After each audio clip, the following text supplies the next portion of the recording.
Isabella. And out of bounds, it'll be a Houston throw-in. Janae Sanders to pull the trigger. Headed by Jasmine Grant. Knocked down by Maddie Gear, who's very aggressive leading with the forehead. Yeah, Gear risking it all there. Boy, every player in that scrum was certain that they had possession of the ball after it.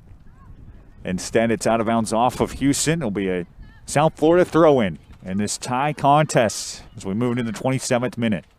Less than 20 minutes away from the conclusion of the first half.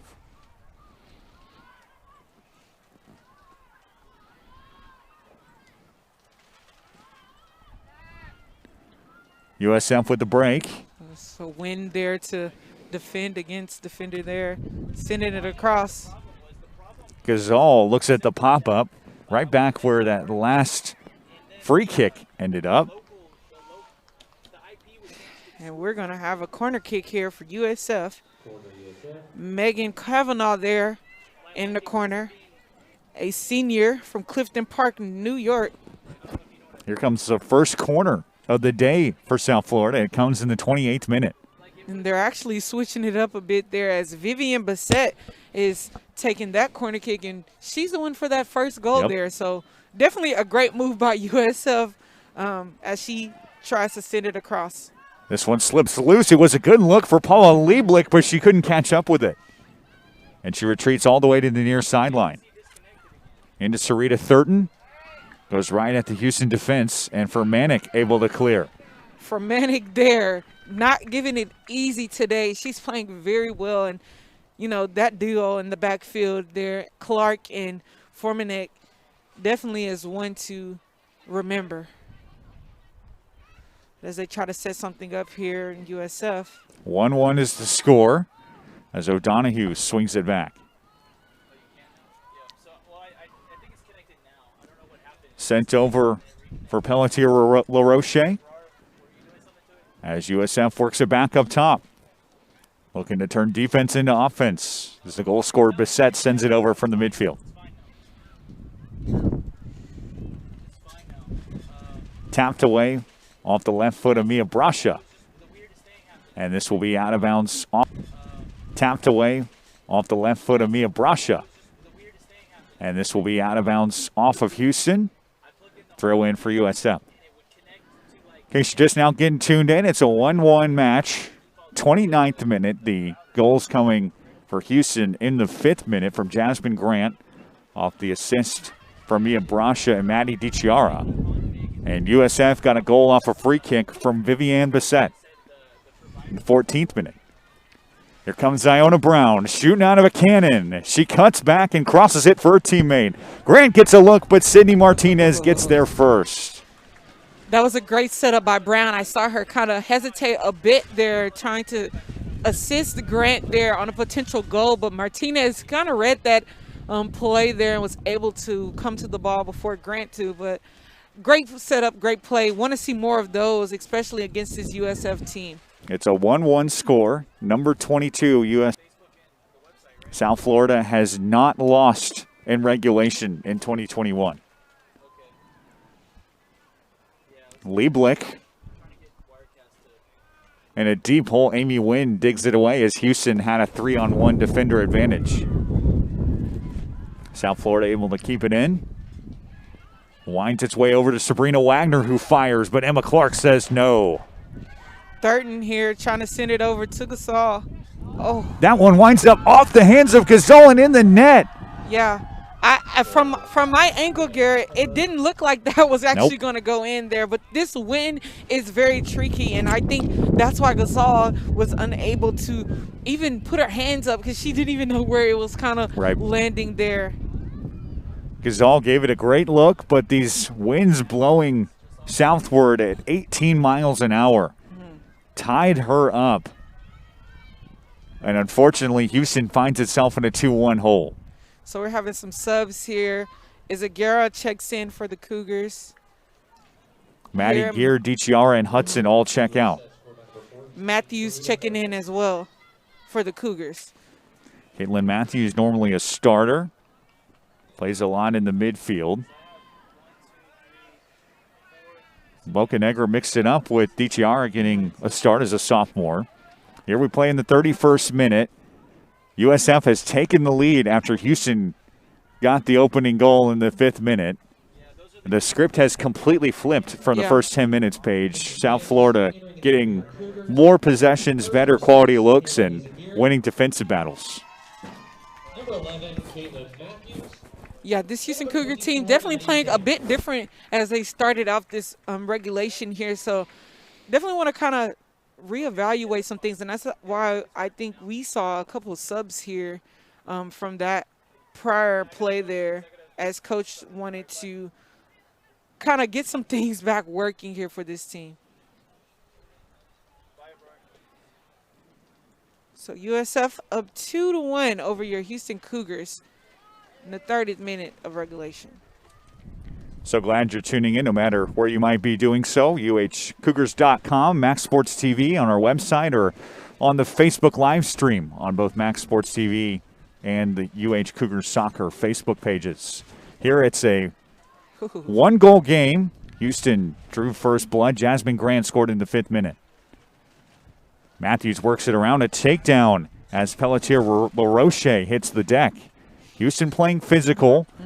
They came out punching in this game and picked up the first 2 shots of the contest, but since then it's been all South Florida. And, you know, those fouls, those small fouls there are what's making the difference for this team in their matchup against USF, and almost even discouraging them just a bit here, as USF has been able to capitalize on pretty much all of the foul kicks they've received. So hopefully this Houston Cougar team can turn it around and show that aggression on the offensive end as well as the defensive end. Corners are 1 apiece. Both these teams bringing pretty much an equal amount of pressure. Sent over for O'Donoghue, tapped back and worked in the midfield as Solveig Johannesdottir Larson just burst into the match for South Florida. Izagirre, the midfielder from Pearland, gives that one a touch from the midfield. Her family is here in droves. Large crowd of support here. Watching the junior go to work. 8 starts a year ago, named Houston's most improved player in 2019. You have fans in the stands now for all of your spring sports for U of H here. 25% capacity, no concessions, so bring your water, bring your snacks, but come out and support as your Cougars still have another home game. 2 more, actually. Friday against SMU, if that one's on, and then on the 7th, next Wednesday, against Temple to close out the home schedule. This is the start of a 3-game homestand to finish off the regular season, as we get a takedown and a South Florida player injured on the far sideline. That's Nucello there. Yeah, that's not a good look for Denise Schulte-Brown in her 14th season out of UMBC. Nucello, the top scoring option for USF, 2-time second-team All-American Conference. Yeah, Nucello, she's definitely been playing very well. She has some speed definitely on her belt that this defensive end has had to kind of pick up a gear here on their speed level and their aggression level, as, you know, Formanek and Gear have kind of been trying to do their thing. But another free kick here for your USF team. This is Vivian Bessette ready for the kick. And you know she can punish you with these. Sends one in, and it's headed away by Brasha. Described as a tough player by her coach. You see that on display as the senior from Las Vegas gets Houston in possession on an all-effort play. Brown checking out for the Cougars there. Natalie Anderson checking in, a junior from Cedar Creek High School. Natalie gets a lot of run with UH as a reinforcement. 1 start a year ago, picked up an assist in action in 2019. 9th game of the season for Houston. Coming in at a 4-3-1 win-loss record. USF at 5-0-1. Houston trying to steal away what would be one of the bigger upsets in college soccer this weekend, and really in the American the entire conference season so far. Yeah, with the win from the Cougars in this matchup, if they were to win here, it will definitely kind of deviate the plan for USF as Right. they're kind of trying to climb that national ladder. But Houston not going down without a fight here, still down 1 goal, but fighting to the end here as we're seeing this H-Town hustle take place right in front of us. Sarita Thornton has the golden goal as we stand. She gets it back to O'Donohue, who sets up from the midfield. Bissett had the opening draw for South Florida. Sabrina Wagner works it back.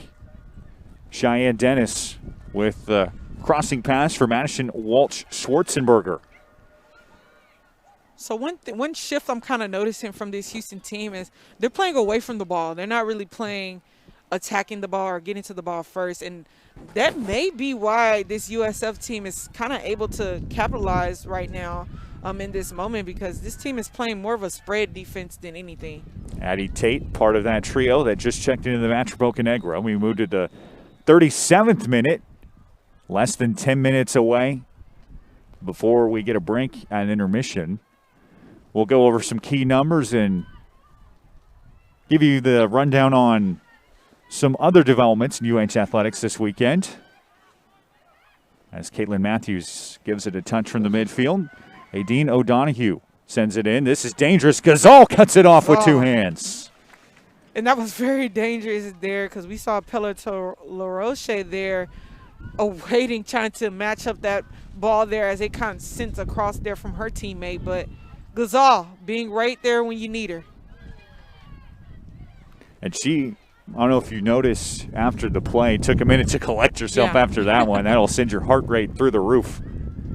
Here comes Brasha. First decent look we've seen for UH in several minutes. Got a lot of work in its attacking third in the opening couple minutes, but hasn't gotten a lot of look in that part of the pitch since. There's a takedown, but no foul called as Clark works it across to Fermanic. Addie Tate makes a spin at the midfield.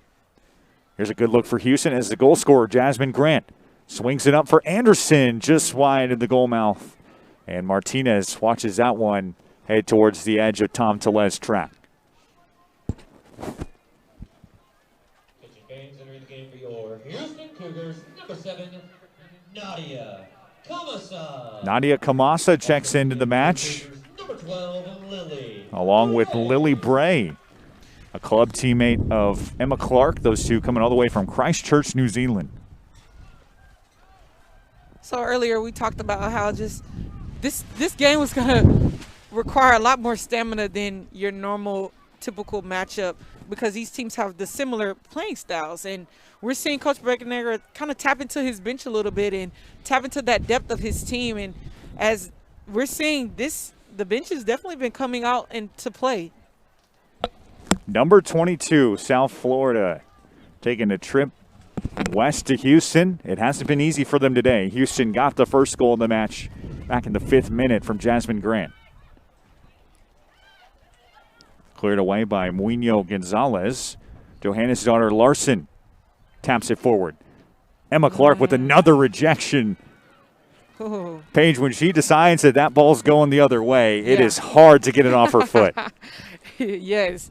Emma Clark there rejecting anything that's coming her way, and I'm loving that play there because those are the type of plays that's going to bring that energy back to this team. Right. We kind of saw the energy die down a bit after that first goal and even the second one, so you're going to need big plays like that to kind of navigate this team through this tough matchup against USF. I think one of the other things about Emma Clark that makes her rejections with her left and right feet so notable is the fact that she wears black cleats. Not a lot of athletes on the pitch are wearing them today. There's several Houston players who are, but Emma Clark's black cleats really stand out juxtaposed with the bright green grass, and you can just really see when she lowers the boom and turns it away. 40th minute, USF clutching a 1-goal lead. Sarita Thurton got the go-ahead. She sends it on back to Bissett. Works over for Cheyenne Dennis, defender out of Sunrise, Florida. She had an assist versus Houston way back in 2017.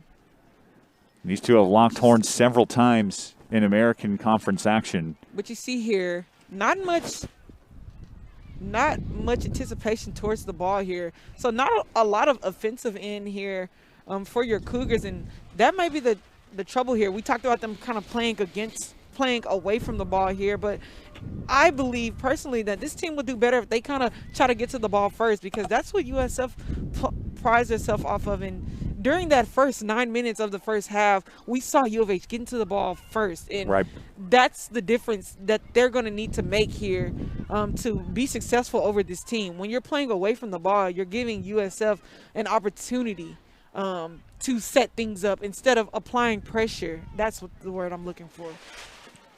Bissett gives it a ride. That was a great pass, but the through ball is broken up by Izaguirre. Sydney Wagner swings it right for Nasello. She went down about 20 minutes ago. Here's a send in. Gazal goes down to scoop it up with two hands. 2 shots for South Florida, 2 saves for Gazal. Both have found the back of the net. Both shots on goal have. Bissett gets cut off as we move to the 42nd. 3 minutes left before the end of the first half. Bissett crosses it over. Maya Alicia just checked into the match. Worked in for Sarita Thornton, the freshman from Ajax, Ontario. Getting a lot of run for South Florida. UH looking for its first win over a ranked team since joining the American Conference in 2014. 6 straight losses in these situations. Addie Tate wears that one nicely and works a new possession in for Houston. Taken right off her foot as here comes Nasello. Yeah, Nasello there navigating things on that end, kind of in control over there as well. Caitlin Matthews checked in as a substitution in this match. She applies pressure. Houston's also looking for its first win over South Florida since joining the conference. The closest match came back in 2018. That was a 3-2 loss for Houston. However, UH did win its first match ever against this formidable foe back in 2004. Tapped away by Pelletier LaRoche, who's made a huge impact since checking in as a substitution. Nasello all over the ball. Yeah, I was going to say that. Nasello just all over the ball there, navigating it and trying to set something up offensively for her team there. So throw in from Amy Nguyen. Nadia Kamasa gives that one a ride. And Paige, it seems like UH is going to need things like that to break their way. We saw them have way more time than South Florida in its attacking third in the first 10 minutes or so of the match. Since then, Denise Schulte-Brown has been around for 14 years for a reason. She's called for adjustments, and USF has gotten a lot more zone time as Martinez off the rip throws that one away. 90 seconds and counting in the first half as Houston's going to get a throw in. A chance to take advantage. Errant pass ends up out of bounds, saved by USF. And that's Bissett there sending it out. But Sanders is going to give us a throw in here. 45th minute, you just get a feeling that Houston needs to get something here off of this look. They work it in the corner. Sent in front. Martinez with a hop and a save. Martinez out of Rincon, Georgia, and Effingham County High School. 14 games in 2019 for a total of 1,215 minutes. Winding down to halftime here, just seeing USF kind of navigate the ball through the backfield here. No pressure by the Cougars in the sense here. Rock to the midfield. There's only 15 seconds left in the first frame. Adjustment comes from Bissett, who works it on over. South Florida looks content to let it go to the end of the half. And we won't get a throw in after what's been a very entertaining contest. At the horn, it's USF 2, Houston 1. We're going to pause briefly, take a look at some of the important numbers, and be back with you in just a moment for our halftime report from Max Sports TV. You're watching UH Cougars Soccer. Action set to resume in about 15 minutes. Don't go anywhere.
And we welcome you back to the Carl Lewis Complex on the campus of the University of Houston. Garrett Jones joined by Paige Lawrence.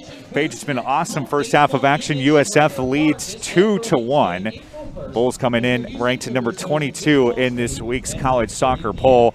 Houston came out in the first couple minutes looking like it knew it was at stake, but didn't play scared. Yes, this team definitely came out the gate swinging strong there, as we were able to see Houston actually kind of get that first goal over USF, playing very smooth, very aggressive along that first play, maybe the first 10 minutes of the first half. This Houston team was more than prepared and ready for this matchup against USF. Goal for Houston in the first 5 minutes of action. Jasmine Grant reamed it home off a pretty assist. Madison DiChiara picks up an assist. Also, Mia Brasha getting in on the apple. That play developed kind of slowly from a corner, but it was DiChiara's effort in front of the goal that really set it up for Grant to tap it home. Yeah, and, we talked about these duos that this Houston Cougar team offensively and defensively kind of have that benefits them throughout their play. And that was just a prime example of what the Cougars can do when they work together. And that's why we were able to see that first goal over USF. 14th minute, South Florida drew a penalty. Vivian Bissett had one teed up for her. Despite the fact that she was kicking into the wind, she got a lot of help from it as it swirled it away from Salma Ghazal in net for UH, and then South Florida tied the game 1-1. Yeah, those foul kicks are definitely not going to be beneficial for the Cougars, as we're seeing USF kind of capitalize every moment from those free kicks that they get from the foul. So definitely want to try to limit those going into the second half. But USF playing very well, kind of getting back into their groove as we're seeing them up 1 goal over the Cougars. Then just a few minutes later, it was Sarita Thurton, the freshman out of Ajax, Ontario.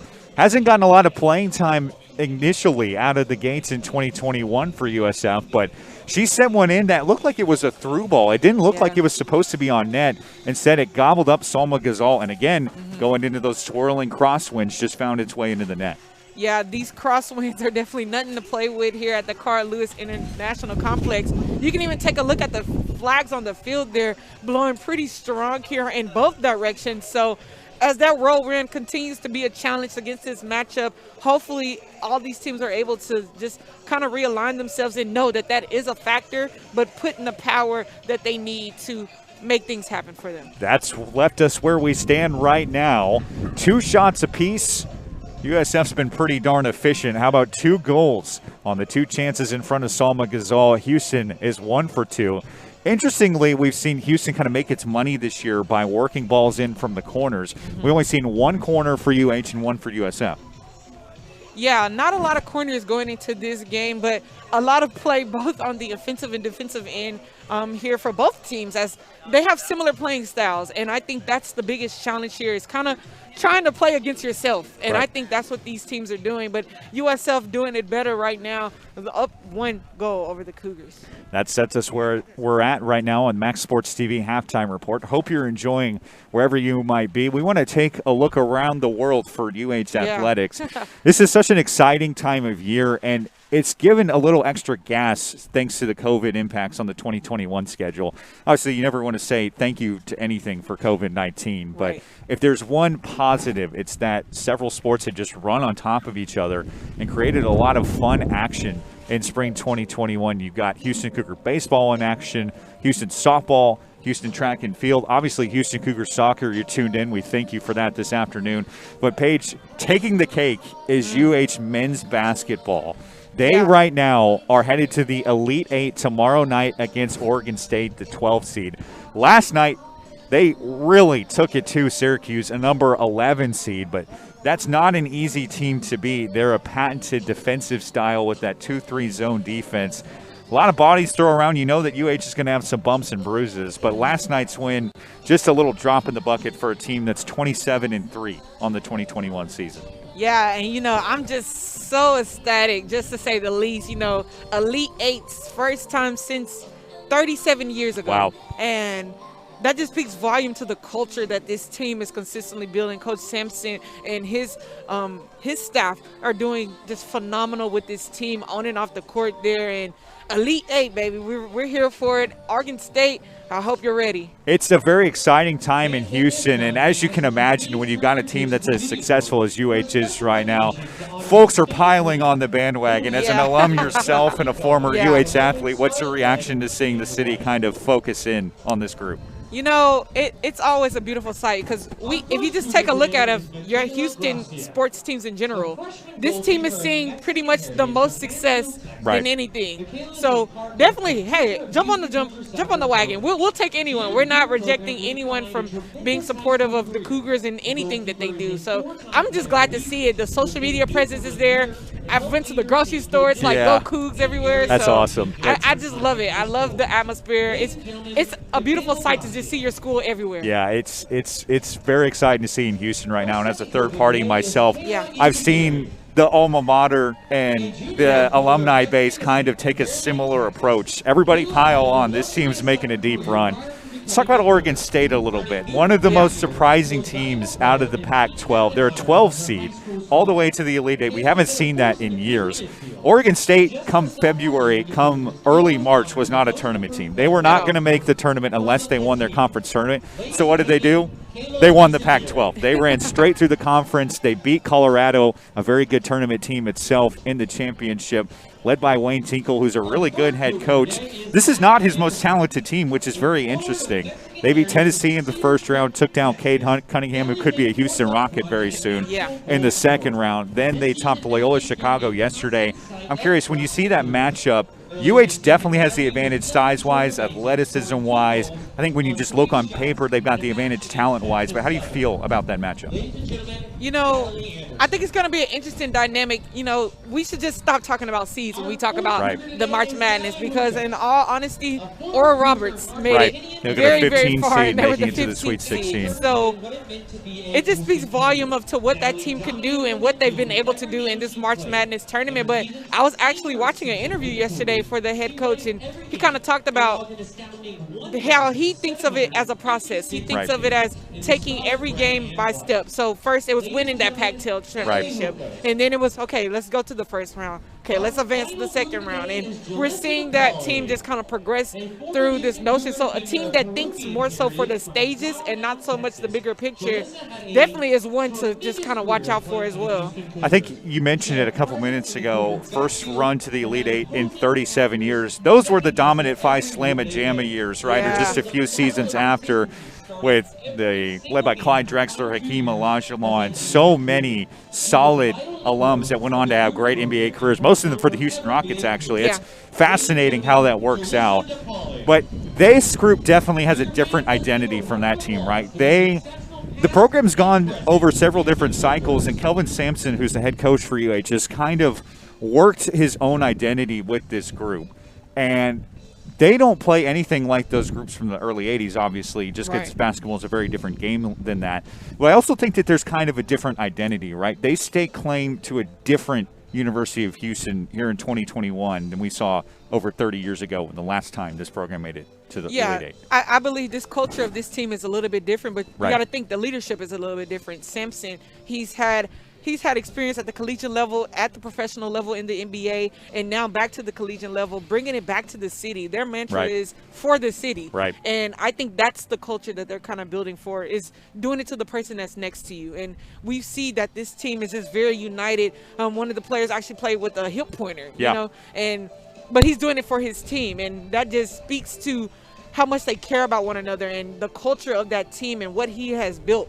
And I remember from my freshman time here back in 2014 at the U of H, you had to literally beg people to go to Yeah. the basketball games. And now it's like sold out seats. I mean, due to COVID, everyone can't really Right.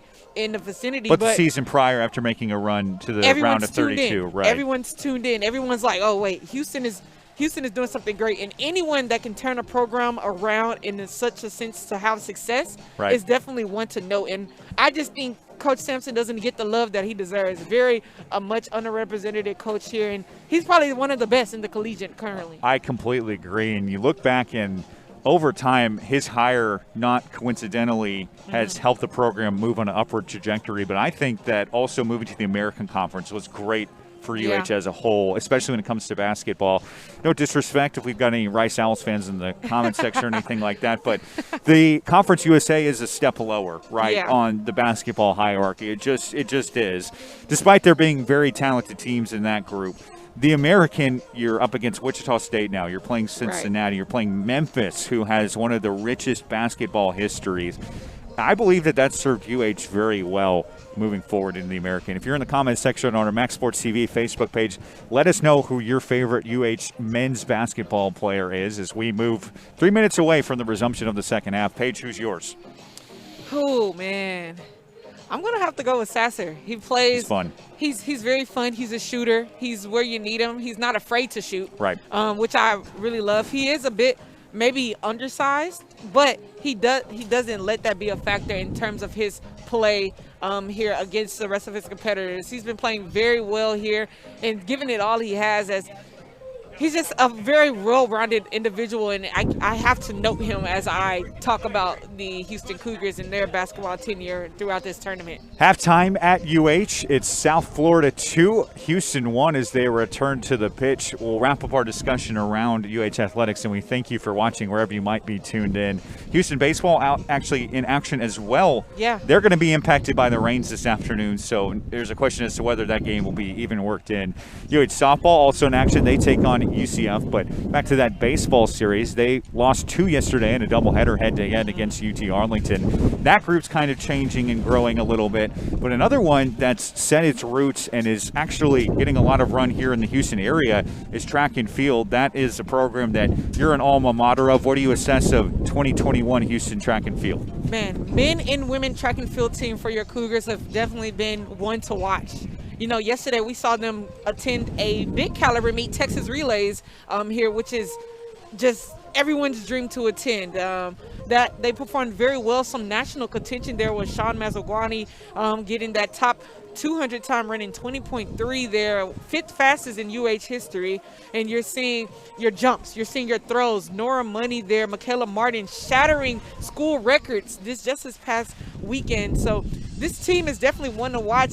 Fastest time in the 4x1 meter relay, coached by Carl Lewis there. So that team is just stellar, and I'm just excited to see my alma mater just perform very well at high caliber meets and such as Texas Relays, and they'll be right back here next week on Saturday. So definitely tune in if you have the chance to, right at the same field here at the Carl Lewis International Complex. Same coverage as well, Max Sports TV. We've got you covered for both Houston soccer and Houston track and field. Also, you mentioned Carl Lewis, Yes. the namesake of this facility, the Carl Lewis Yes. Complex, a UH alum and a 1986 Olympic medalist, a full-time volunteer, a full-time assistant coach, I beg your pardon, not a Yes. volunteer. He's been on staff several seasons with that track and field program. All right, we're a minute left from the first half, 58 seconds away now. What does Houston need to do better as we return to action? Houston has to get to the ball first, have to be in control of navigating where that ball goes and where they want it to be, because USF has been beating them time after time to the ball there. And offensively, Cougars can take it up a notch.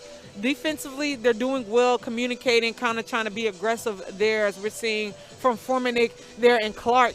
But definitely want to get some more offensive work in for your Cougars. 2-1, South Florida, number 22, Houston, punching up against one of the top teams in the conference. They are unblemished in regulation this year, 5-0-1, the only tie coming several weeks ago back in February. This is a great measuring stick for Houston. The other games against top-tier competition in the American have not gone well. They've been shut out in every single game against Cincinnati and Memphis. They also drew another foe from the Conference USA and UTSA on the road in San Antonio. That game was actually supposed to be here. So you think back, and soccer's not a game where you can kind of say, well, if this went our way and this went our way, but you certainly think that UH would have rather had that game at home. It impacts the schedule down the road, but you just get the sense that there is a very valuable 3 points on the line here this afternoon. Yeah, these Cougars not far behind, 1 goal down. Definitely anyone's ball game currently right here. So I'm interested to see, how do they respond? Being down a goal here, how do they respond? And USF, with 1 goal to give there, how would they respond to this beginning of the second half? Basically due to the fact that they played their first 3 on the road in American Conference play. Houston lost all 3 of those. They've won all 4 home matches prior to this one. And USF gets things started. They'll move right to left. The winds have died down for sure as rain picks up and sprinkles over a crowd of a couple hundred people taking this one in. And unfortunately also sprinkles on our crew. Zach, Jessica here making things happen for us behind the scenes. You staying dry over there as well? Yeah, staying dry, doing what we can, but that's all right. We're not scared of a little rain. Yeah, we are outdoors. It's just a part of playing an outdoor sport. Yeah. More importantly, it's drenching the student athletes and the coaches that are out there on the pitch. As UH slides in here, we're going to see a lot of that. There's going to be a lot of slipping and sliding in the second half as Formanek hits the deck there. She did get shoved, so the foul will lead to a free kick coming for Houston. Yeah, I think we'll with the increased level of aggression here for your Cougars, we're definitely going to see a lot of sliding here and maybe even some more unintentional fouls as well. 47th minute, just underway. In the second half, Houston trails by a goal. Jasmine Grant added 1 for Houston in the 5th minute. Vivian Bissett tied the game at 1, and then Sarita Thurton gave South Florida a lead it is yet to relinquish. Broken up on the Russian by Paula Lieblich. And here comes USF. And the home white kits now moving left to right as Maddie DiChiara slides things over for Emma Clark. Clark using her body to veer off a possession. Frustratingly, Sydney Nasello throws up both of her hands. All-out effort play by Clark to keep that one in for Houston.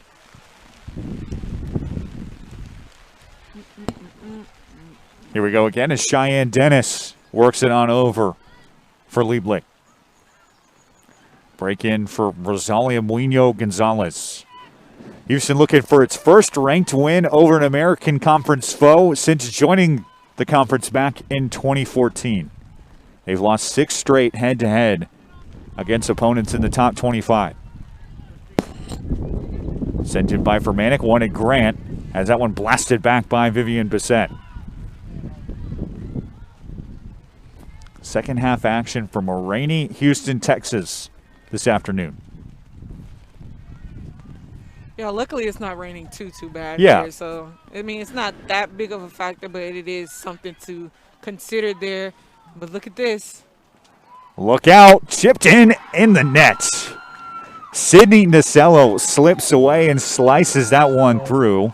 A 2-time All-American Conference performer makes it 3-1 USF.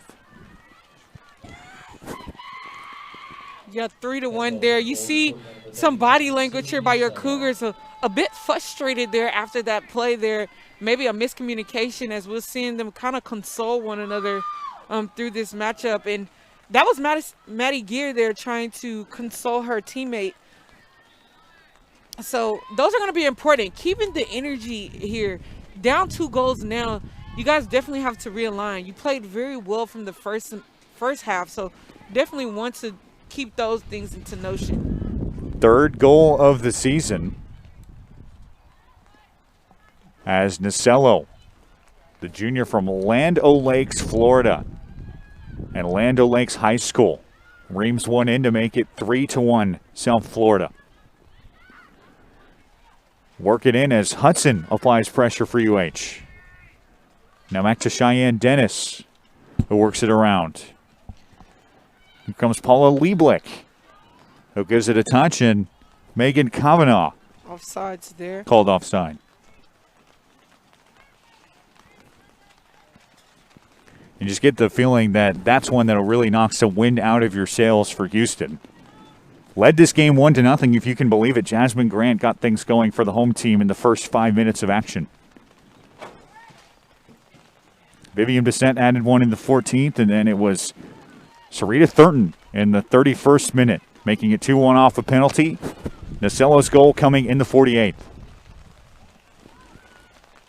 Working on back as USF works back to front. Rain starts to pick up once again. It's tough on these student athletes as Adine O'Donohue rallies it in for South Florida.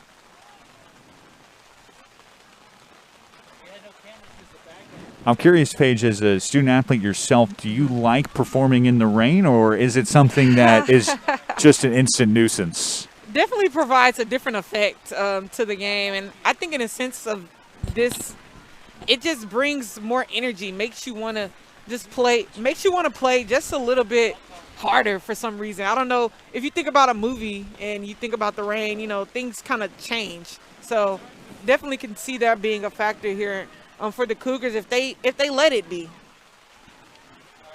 51st minute, South Florida 3, Houston 1. So good to have you with us, and I hope wherever you're at that you are dry and warm as you tune in on the Max Sports TV Facebook page, maxsportstv.com or uhcougars.com. Working around, O'Donohue swings it in. Here comes Katie Kitching, who takes down a Houston player on the far sideline.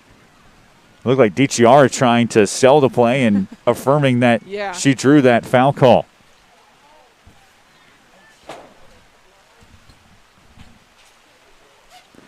Free kick coming. Houston needs goals. More importantly, it just needs offensive pressure.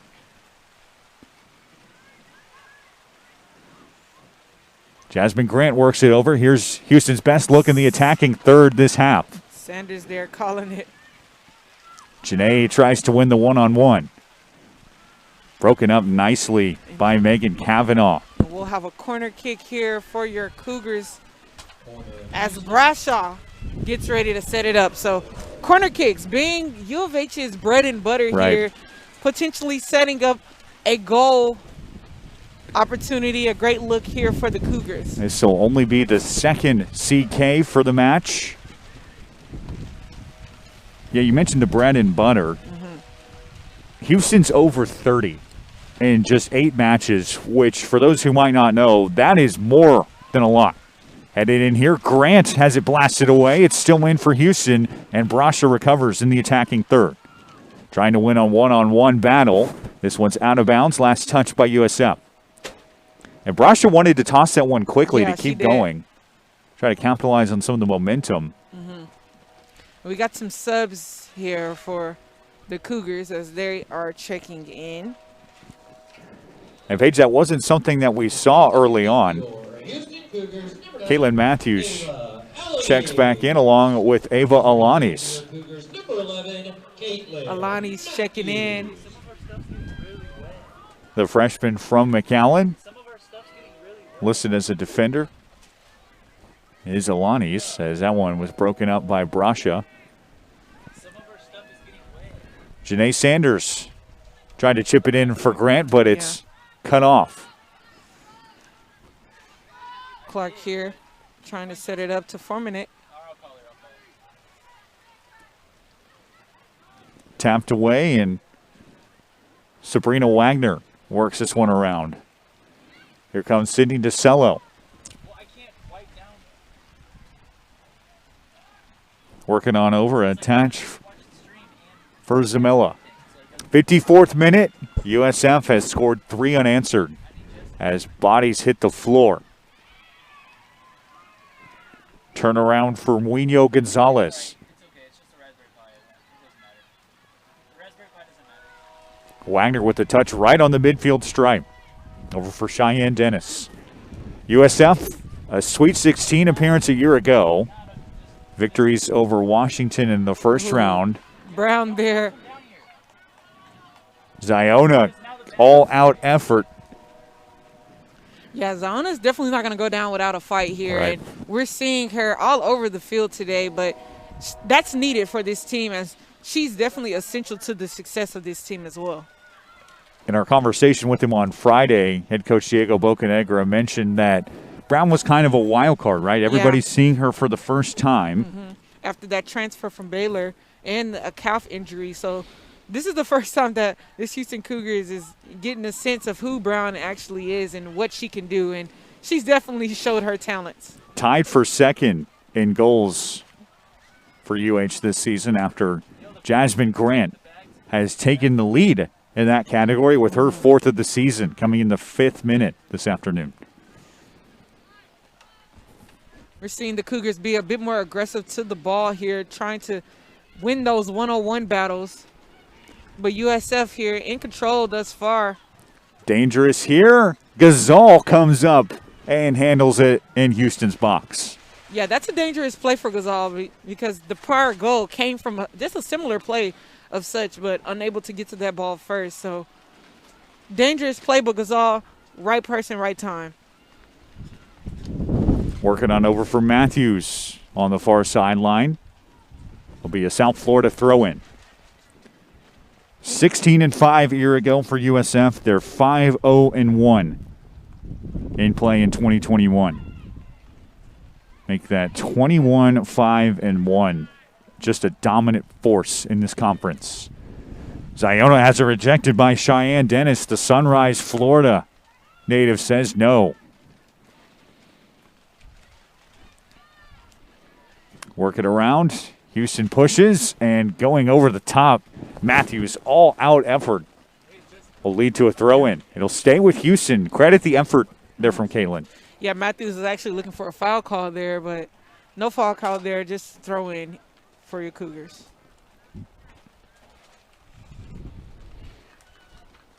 She heaves this one in for Jasmine Grant, Houston's lone source of goals today. And Jasmine did everything she could to get around that double team. Instead, she sails that one wide of the net, and it'll be a goal kick coming. But if I was this Houston team, definitely would be trying to get as many shots up as possible, as you don't know what it could potentially work out in their favor. So just like we saw in the first half, just them getting those shot attempts out, you want to see that again here in the second half. 4 shots for Houston, 3 of those on goal. 1 save for Sydney Martinez in the South Florida net. 4 fouls for Houston, 2 on South Florida. Cougars with a narrow advantage in the corner kicks as well. 2-1 decision over South Florida to this point. Nacello works things back. Reamed in front, she gains the one-on-one and gets taken down. We've seen her hit the pitch several times today. One of those patented all-out styles. Yeah, she's been taking a little beating here throughout this regulation of this matchup, but she's able to get back up, thankfully, and still healthy amongst her play. Sabrina Wagner works it back for Dennis. Houston applies pressure. And Paige, you noted back in that first half that this group was playing a little more relaxed. Yeah, if I was the Houston Cougars, definitely would want to try to get to that ball first and put a little bit more aggression on the offensive side. We're seeing on the defensive end, but not so much on the offensive end, but a little bit better here to start out the second half for the Cougars, but still something to note. 3-1 match. after Nacello's goal came in the 48th minute to move us from the 2-1 position we sat at halftime.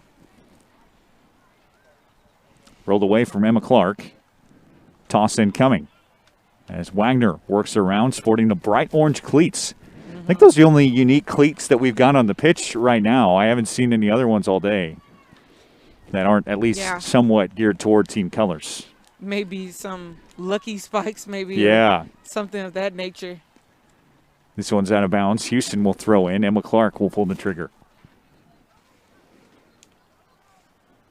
Worked on the far sideline.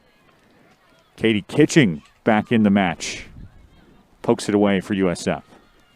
Brown there playing well. But gets a free kick for USF here. Houston at 4-3-1 in American, trying to avoid its fourth regulation loss in the COVID-impacted 2021 season. We talked a lot about it in our first broadcast this year in the matchup against Houston Baptist, the season opening win for UH. That was a 3-1 decision. Cougars went 458 days between playing a match from November 2019 to February of 2021.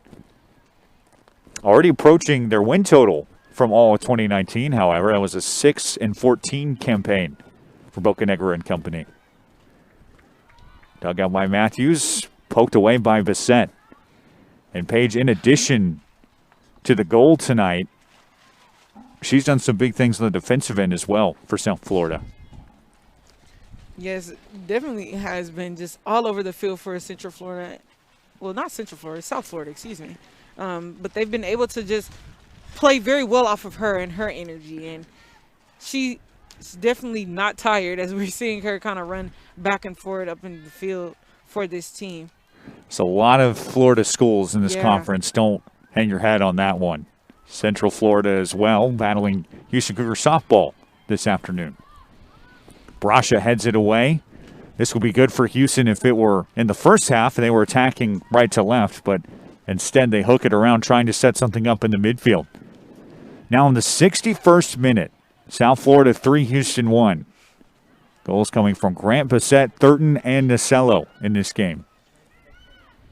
See, no pressure here. You're seeing USF being able to navigate, set something up, rejuvenate, and that's where this Houston team is kind of falling short here. And I think that's going to be the difference. You're down 2 goals, so you want to play more on this end versus the defensive end. And if you're not attacking or applying that pressure there, unfortunately, you're not going to see a lot of plays being made. Mia Brasha hums it in. USF walks things up, trying to garner more possessions here in the second half so they can sit on what will be win number 6 in 2021. Nacello back toward the sideline. Set up with Bissett. And this is something that we've seen Houston do a lot, set it up with the 3-man game as a hustle play nearly leads to a turnover as DiChiara. Right. But those are the type of plays that this team needs, those type of hustle moments. And not really seeing a lot of hustle on the offensive side here for the Cougars, but those are the type of plays that kind of shake up this USF team. Railed in now by O'Donohue, who's played all 62 minutes of this contest, unless I'm mistaken. Back to Maddie Gear, who also has yet to sub out. Emma Clark never subs out anyway. Right. She rallies this one up for DiChiara. Wanted Grant on a through ball. Instead, USF able to clear from Paula Lieblich. Brasha goes down at midfield. Body contact as Wagner also hits the deck on the edge of the circle. Foul coming. That's the 3rd of the day on South Florida. Beg your pardon, they mark it against Houston, so a 5-2 disparity in whistles.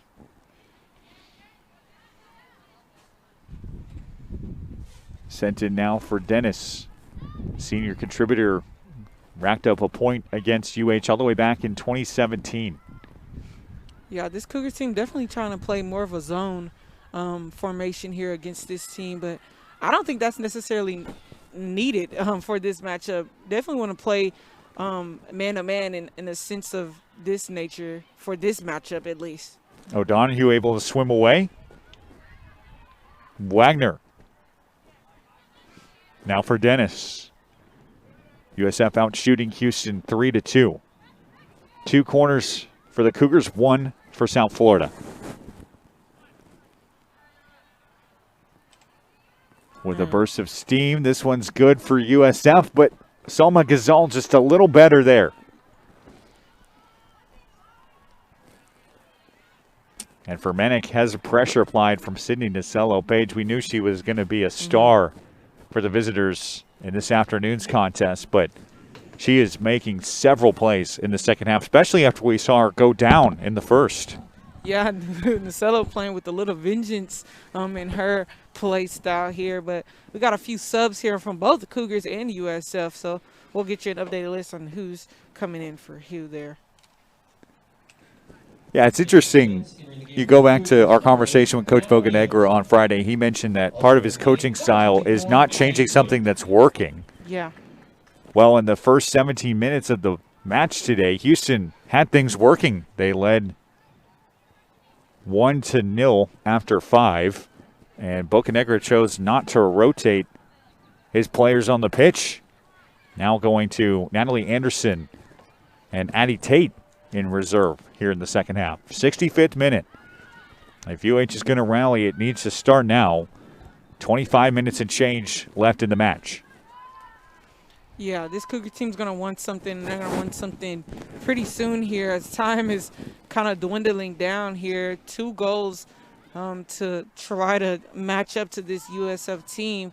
But right now, no looks as far.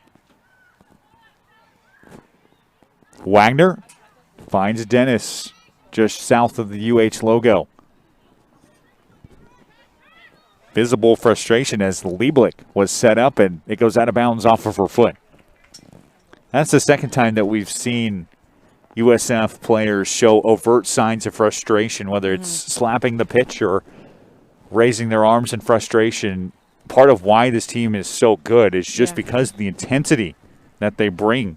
That's a great point, and I think that will also go back to the practice of the little things that matter that make up the game. And, just losing that one-on-one possession there is frustrating because they're probably practicing to win every possession, no matter what the case may be. So to see that frustration is maybe even a good thing on the USF side. Coach Bocanegra, on the other hand, said that preparing for this game, you asked him about what kind of practice routines his group had after the Cincinnati game, and he said that he actually got on his players due to a lack of energy at practice. Yeah, and he made a statement that I can see it being a great measurement, as he stated that, nice save there by Gasol there, but he stated that he wanted this team to have the toughness of the men's basketball team in March Madness, and that's a great stickler to have as far as a measurement of toughness, because that team is tough to say the least. Yeah, there's no doubt about it. We get a whistle here as Anderson wanted a touch. Denise Schulte-Brown in charge of this group, her 14th season out of Maryland, Baltimore County. 128 wins entering last season. 6 NCAA tournament appearances, 2 of those coming at Virginia Commonwealth, 4 now at UCF after reaching the Sweet 16 in 2019. It's a family affair for this USF coaching staff. Her husband, Chris, is the associate head coach. Oh, wow. That's got to be an interesting dynamic. Yeah, that's definitely an interesting dynamic, but I can see this team being very family-oriented because of that dynamic that is presented through this team. Sticking together, playing for the person next to you. I can see that definitely being a core value for that team. International style game. Pace, gaps, and possessions noted by head coach Diego Bocanegra. Jasmine Grant had a look. Instead, she takes down, fighting for advantage. They blow the whistle here. That's too bad for UH, and the fans don't like it. About 125 by my estimation here today. It leads to a free kick coming for South Florida in the 67th minute. Sent in front. Janae Sanders fights to win a battle. Here comes Sarita Thurton. And another takedown and another whistle. Yeah, these are the fouls that's going to hurt this team. You know, you don't want to get lazy in trying to throw your body, but you still want to be strategic in your play here. And these are the type of plays that this team has been able to maximize off of. And it's just bringing frustration to this team and division amongst this Cougars defense and offense. So hopefully this team can regather itself as USF is take the free kick. There's a significant disparity starting to develop at this point in the match. 7 Houston fouls to 2 South Florida. And a dangerous free kick coming for Vivian Bissett, already scored today. With the right foot, she sends it right into the chest of Gazal. And despite the result on the scoreboard, you credit Salma today, the sophomore out of Sugar Land, a transfer from Texas Southern. Her coach praised how far she's come in net for Houston. This was a group that didn't exactly have that situation settled coming into 2021, but Paige, she's owned this job and has played pretty well today. Yeah, she's had some incredible saves this season, and that should definitely not go unnoticed. 70th minute, we got 20 to go as Houston tries to whittle its way back into this contest. It led 1-0 after 5. Jasmine Grant with the 1 goal for Houston. Sarita Thurton just touched. She's got the golden goal as it stands. So you see the zone play I'm talking about there. Every time Dennis kind of gets the ball there, no one applies some pressure here. And you may see Brown even backs up a bit here against her aggressor instead of being the aggressor in this situation. Through ball broken up. No relent from Addie Tate, the sophomore from Allen. Swung up now ahead. Jasmine Grant's got to win a war. She gets to the ball and now has to go to work. Crossing pass. Chested down. Houston with its best look of the second half. Anderson boots it in. And a wonderful save as Martinez climbs the ladder and brings it down. That was a sure goal for Houston if she doesn't make an athletic play like that. Yes, an athletic play to say the least, but Martinez, a great save there as she's even on her landing ensured that the ball stayed in front of that goal line there. Great point. So great awareness by Martinez as well. Paige, you were right on top of it. If she lands with that ball in her hand in the net across from the goal line, it's a goal for Houston. It's incredible body control.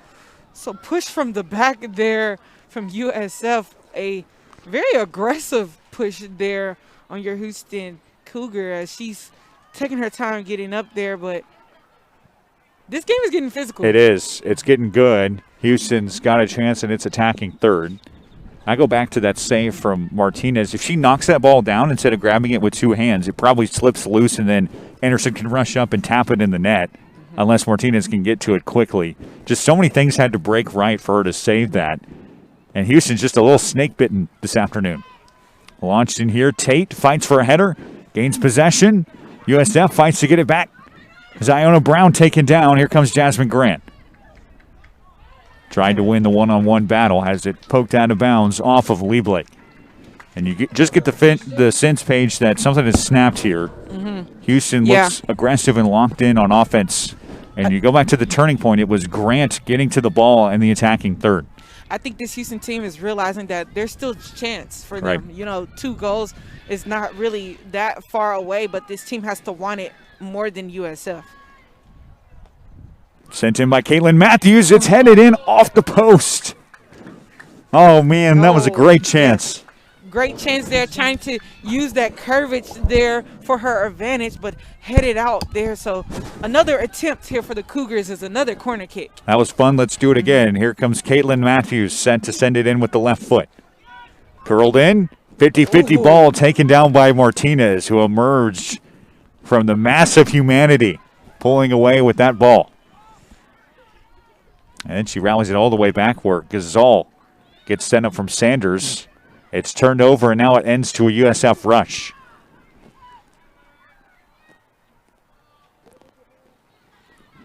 '73rd minute, South Florida boasting a 2-goal advantage. So it's out of bounds on the far sideline. We have throw-in coming from Aideen O'Donohue. You know, Martinez on that prior save there, her height definitely was a factor there. She was able to kind of see over the offense of the Cougars there and snag it out of the air for that potential score there. But look at this. Paula Lieblich breaks in. There, sending it across.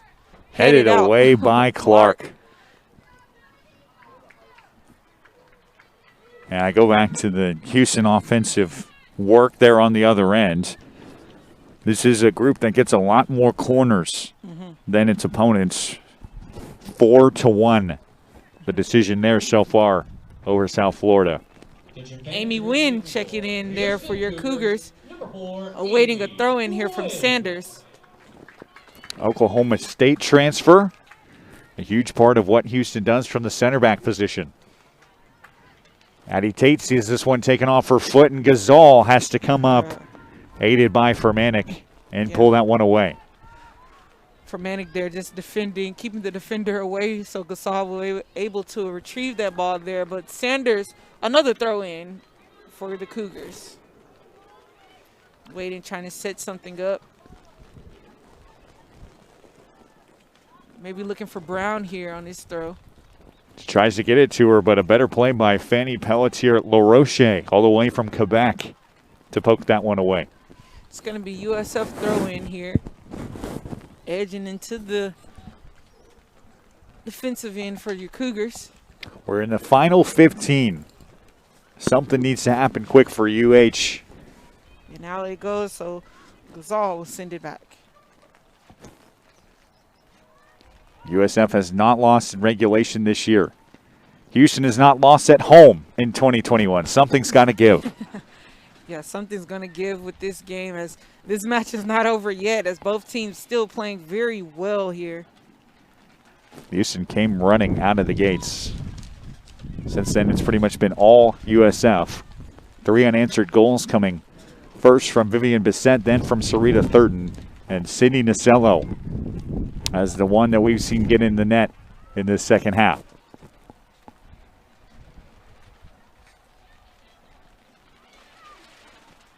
Bissett hesitates as the rain picks up once more. We saw a relatively heavy, steady downpour coming on right as the first half concluded and on into the start of the second. Now the skies have opened up just a little bit. Overcast conditions on the campus of the University of Houston. You know, one important thing here is for the Cougars is going to be essential is staying in the games, not really paying attention to the score on the board, but then again, still paying attention to the score on the board and not being discouraged. We're seeing a lot of body language here with frustration of calls not necessarily going the Cougars' way here, but Cougars definitely have to stay in it. It's a mental game at the end of the day, and, you know, that will be the biggest difference for this team as they continue to battle USF.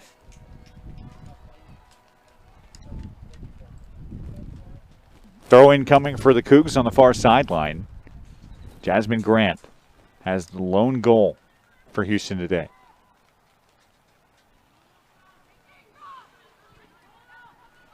Rallied across, set up by Lieblich, who's got a lot of touches in the second half. She curls it in and airing it out, but Gazal there being right where you need her every time there. Climbs the ladder and keeps it in.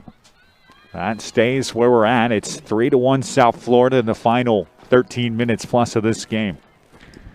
That was another thing that Bocanegra noted in our conversation with him, that Gazal is more about making the right saves at the right time rather than making the most talented or flashy save. She's going to make saves when you need them. I mean, it leads to offense as Janae Sanders tried to work it to Jasmine Grant, who had just a little bit of separation but not enough. And now Sydney Martinez fields. So applying some pressure there. That's the type of pressure you're going to need. This team has to get some shots up against this USF team because it won't be easy against Martinez, as we saw 2 incredible saves from her. Drop kick headed off, out of play after Sanders watched it roll away. Lieblich tosses it in. Pelletier-LaRoche works it around, gets another touch near the American logo. It's a conference tilt. USF finds itself way up at the top of the standings with Memphis. Two of the best soccer programs in the conference. And what is a great soccer conference overall. Dangerous positioning here for the Cougars as USF kind of pressuring them. That's Pelletier-Lachey there. But then here we go. Brown trying to win out this double team with a slide kick here. No call by your ref. Wow, both Brown and Wagner hit the deck. There's no whistle. In the 79th, they're letting them play. Back to Pelletier-Lachey.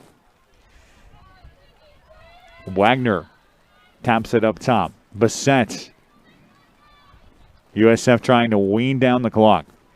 Paige, how big is this Saturday's game between Memphis and USF going to be? Two of the best teams in the conference going head-to-head. That game will definitely be a factor for this American championship as well. You know, both of these teams being the top of this conference, it's going to be essential that these teams play well, but I can imagine that this USF team is looking very well to come out on top of that matchup. But sending it in again. Punched away by Gazal after Liebling got a great look. And she takes time to dribble, punts it away to try to set up some offense for UH. Basically, for the last 70 minutes or so, USF has controlled the pace of the game, which is what this international style of offense wants to do. Taking possessions away from Houston, who got the first goal of the match in the first 5 minutes. And they've definitely been doing that well. Definitely in control of this game, navigating it, but they're getting to the ball first, so they're able to do so. Cheyenne Dennis whacks this one back towards Sydney Martinez's direction. And Sydney taking her time as they play catch. LaRoche has that one slipped away. Ziona Brown gets a touch. This is what you want to see if you're Houston. Sends it into Martinez, who doesn't even bother scooping that one up outside the goalie box. And she leisurely walks it right to its edge. Got to apply some pressure there. You saw Grant kind of show Martinez that I'm here, you know, I'm still in it. So you definitely want to keep showing that aggression, because the moment you show any type of fatigueness or even just unwillingness to be aggressive against this team, that's where USF kind of capitalizes. Serena Thurton works it back up top to Wagner. Goals today for Houston from Jasmine Grant. Dennis pokes that one away as the wind continues to swirl. Emma Clark giving things her all in the 82nd minute. Launched in from Amy Nguyen. And Paige, it's consistent. When UH needs offense, it works it to its two superstars, Ziona Brown and Jasmine Grant. Another takedown as two Houston players hit the deck in Brasha and Brown. Thurton there trying to set something up, but offsides. I saw that one from a mile away there. Joanna's daughter, Larson, number 9 for USF, offsides there. Amber O'Connor, our referee for today's match, didn't miss that one. Here for Manick sets up the free kick. In the 82nd minute. Launched toward midfield where Amy Nguyen gives it a look. It's eventually fielded by Lieblich. Houston's got to go. Yeah. Houston got to go. Not much time left in this matchup, so definitely want to try to get some shots up against this team. USF looking to get to 6-0-1, trying to defend its conference crown. Lieblich sets things up with Pelletier-Laroche. Back over to Dennis at the midfield stripe. Oh, pretty pass there off the left foot of Pelletier-Laroche. It ends up in the far left corner. Still in play here with sending it out there. So kick coming for Houston on that play. Gazal will take it from the goal. Attention fans entering the game for your Houston Cougars, number 18, Reed Morrison. Natalie Anderson is pulled. Reed Morrison checks into the match. The junior out of Dana Hills, California. We've seen her start several times for UH at home this year. This group looking to avoid its first home loss of 2021. So sending it against that wind. The wind is definitely going against the Cougars here as that red flag there on the half field is blowing away.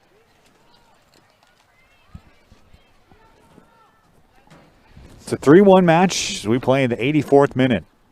Lieblich sees that one poked away by Brasha. Mia's more of an offensive player, but we talked about this last week. The three players that really stand out in the stat sheet, Brown, Grant, and Brasha, they all do similar things the defensive end, all-out hustle and pressure. You know that's something that head coach Diego Bocanegra points to his younger players and says, hey, follow the examples of those three. Grant gets taken out again. We finally get a whistle as there were several instances of body contact that were not called, much to the chagrin of this 125-plus crowd from the Carl Lewis complex this afternoon. Hopeful to set something up here. It's Brasha. Houston 1-3-0 in the American, trying to avoid a fourth loss. Nobody saw that coming as Nasello sweeps in and takes it away for USF. A clear directive to try to wind the match down as they work it all the way back to the net.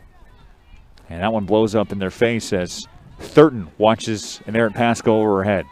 Clark calls for it to try to set something up on the opposite end here. Formanek sending it further down. Another foul there.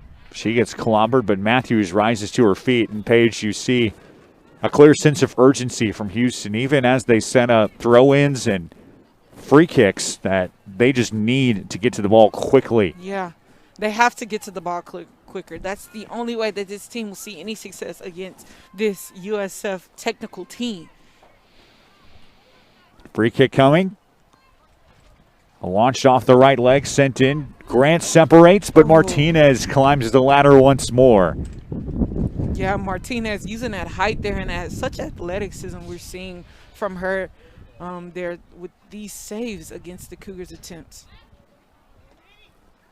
Martinez stands at 6 foot even, pretty tall for a goalkeeper.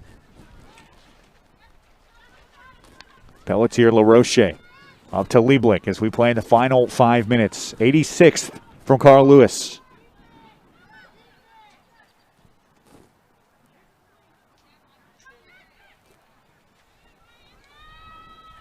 Nasello clearly understands the command to try to walk the clock down. Yeah.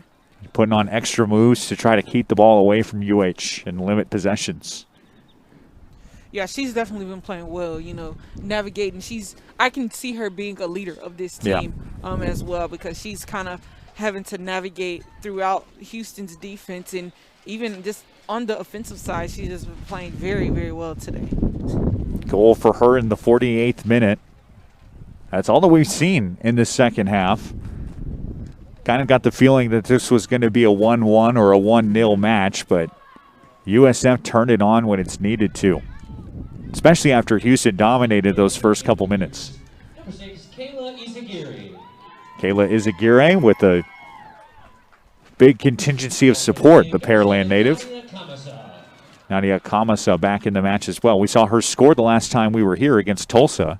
She capped off the match with the 4th goal in that 3-goal win for Houston. Houston trying to speed things up a bit here, trying to go with the momentum of the team, but unable to make a move here against USF in their defense. Throw in on the far sideline. Winds up with Lieblich. Back to Wagner, and they work it from the back end to the front as Dennis works this one back over for Paula. Lieblich up ahead. Thurton had that one taken away by Emma Clark. Offside, so there was the call, so Houston would get a kick here. And Emma Clark does a lot of things that don't show up in the box score. Yeah. Like working the offense, being the trigger woman, But if on you the think back about end. it, a lot of things that are in the box score wouldn't have happened Right. without her. That's a So- very eloquent way to put that. Yeah, she's definitely key to this team and their success that they've been able to see at home, especially. Well, Houston's on the ropes as we move to the 89th minute. This group has not lost at home in 2021. Wins over Houston Baptist, Texas Southern, Rice, and Tulsa last weekend is, wow, a takedown from the back end. And that's the second time that that's actually happened here. Reed Morrison got clobbered from behind.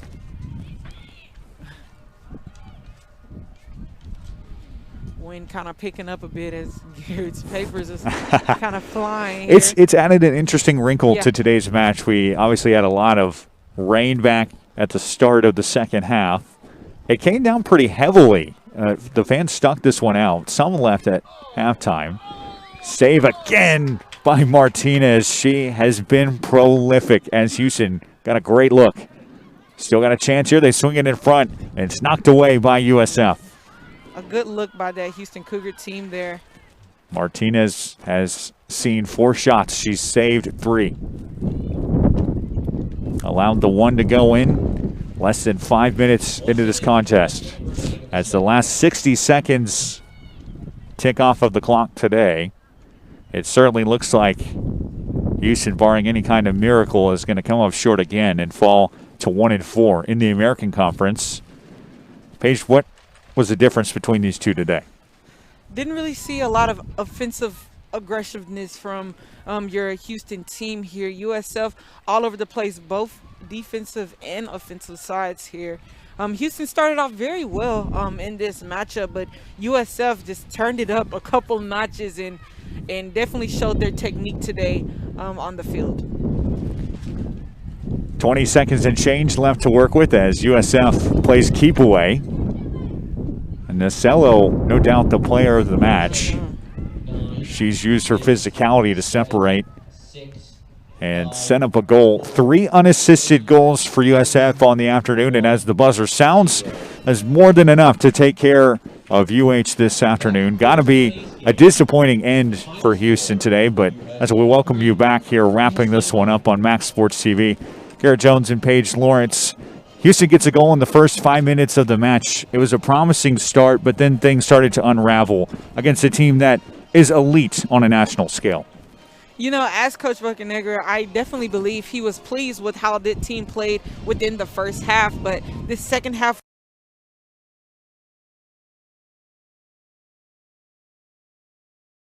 leaving them to fall short behind USF 3-1.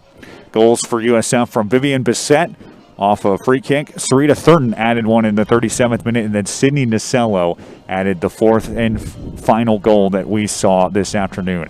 Houston is in action next on Friday. They take on an SMU club that has been battled with COVID in 2021. That one's set for a 2 o'clock start here at the Carl Lewis Complex. Then the final home game of the year against Temple on the 7th. USF is in action next at a tilt at the top. They battle a Memphis team that is in contention for the conference crown, the one that South Florida won a year ago. Paige, any final thoughts before we wrap things up? With this team, this is definitely not a bad look for them as they actually got a goal on this USF team, as many of the other conference opponents have not been able to do so. So as the Cougars definitely keep their head up, a lot of things to work out before that matchup against SMU and Memphis to come. So this team is definitely still have an opportunity to finish well in the American, but until then, that's all that I have to say about this team. First game of the homestand starts out with a up and down loss for UH. For our entire awesome crew, Austin, Jessica, and Zach behind the scenes making things work. For my broadcast partner, Paige Lawrence, this is Garrett Jones saying goodbye. We'll see you Friday from the Carl Lewis Complex.